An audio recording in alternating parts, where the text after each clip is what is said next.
All right, stop rolling, stop videoing. This is incredible. This one's got me. Hi, folks. This is John Adolfi, HUD Home Underground here. Thanks for coming on to this next episode. This is a weird one.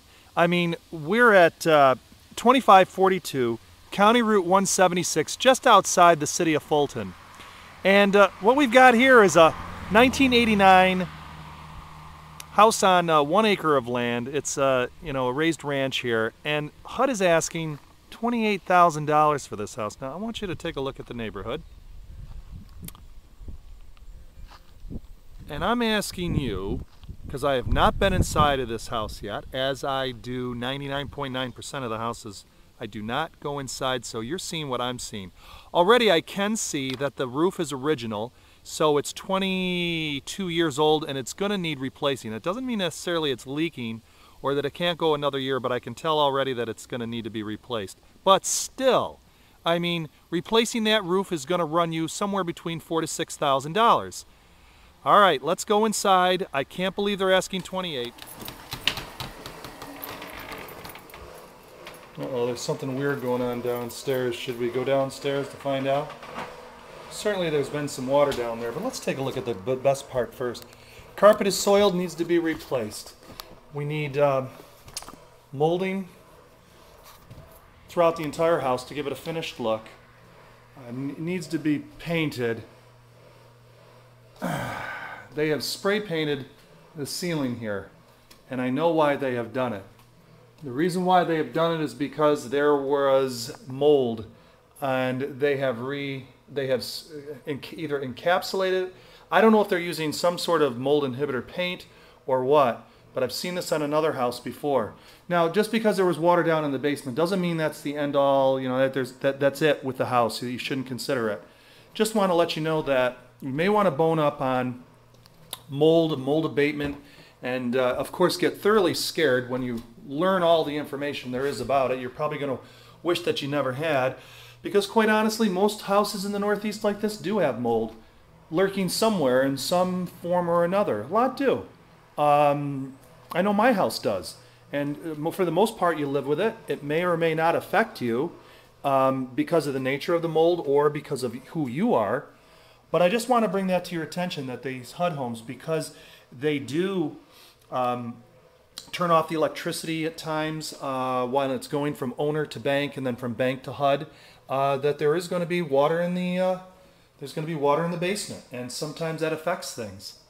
I don't particularly care for HUD coming in here and spray painting various parts of the house like they did that one down in Auburn on Dunning Road to either cosmetically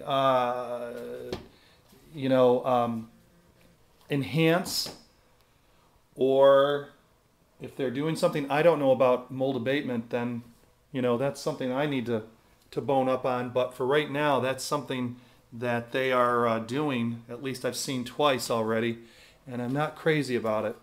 A lot of the times mold is surface, and you can just take it off with a cleaning agent. Sometimes it goes deeper than that. All right, let's go down cellar and find out. See, they spray painted this right here, and I don't like that. You can smell the spray paint down here. Okay, this right here is just discoloration of the concrete. That's nothing. But you see that there's mold right here? All right, so what my father-in-law and I have done when we have purchased homes with tons of mold, okay, is we'll see whether it's surface or not. And you may have to just take out the sheetrock down here and look, see how that's rusted right there. I would take out the sheetrock and start afresh. You can see the mold all the way up and down here. So whatever spray painting they've done or not, or whatever, the mold is showing through. That may be the reason why they've got it on the market for only $28,000. Yeah, they spray painted all, the light up there has been all spray painted. So does that mean that the whole thing has to be gutted?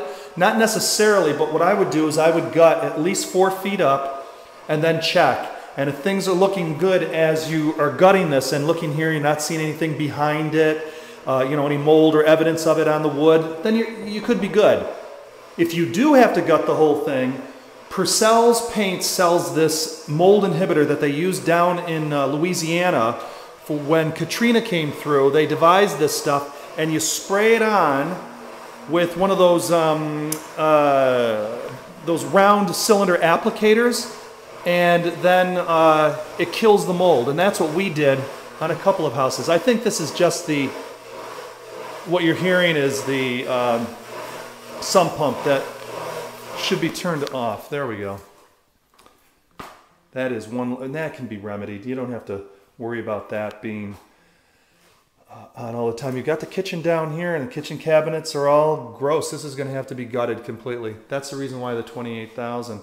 Now the furnace, surprisingly, is newer looking and may not be so bad here.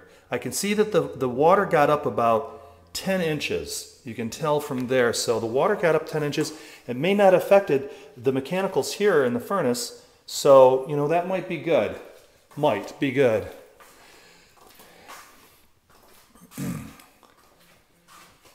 This looks like some sort of water purification system.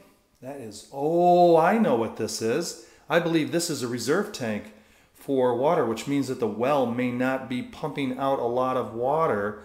I'd want to double check and see if, and let me just do that right now, if this, and it's got a water purifier. Let's see, does it say, okay, the water supply is public, so if this was ever used at one time, it's no longer in use, so you could take that right out, provided that this is what I believe it is, and that's just a, it was a 165-gallon holding tank for water. I don't think this is part of the water purification system, but I could be wrong. Because typically water purification is something like this. See, they have the well down here, but this is on public water now. So I would just truthfully, I'd just get rid of all this down here. I would gut down here, see how much I have to gut, if not gut the whole thing. And again, you've got the kitchen downstairs. That may or may not be cool for you. Let's see, I know we're taking a little bit extra time on this one, but I just want to make sure, because typically the kitchen is like right here, and it's not. There's a bedroom right here. You may want to move your kitchen right up here and use downstairs for additional bedroom space. This is where the kitchen would normally be. All right, $28,000. This is a project for someone. Give me a call, 695-6434. Let's see, all said and done, $28,000. I would say for the average individual, I would say it is a thumbs down. To the person who's a little more adventurous, I'd say it's a side thumb. To the investor, maybe a 3/4 of a thumb, depending on what you get it for. It is already at an ultra low price of $28,000. So give that some thought. I'm John Adolfi. Have a great day.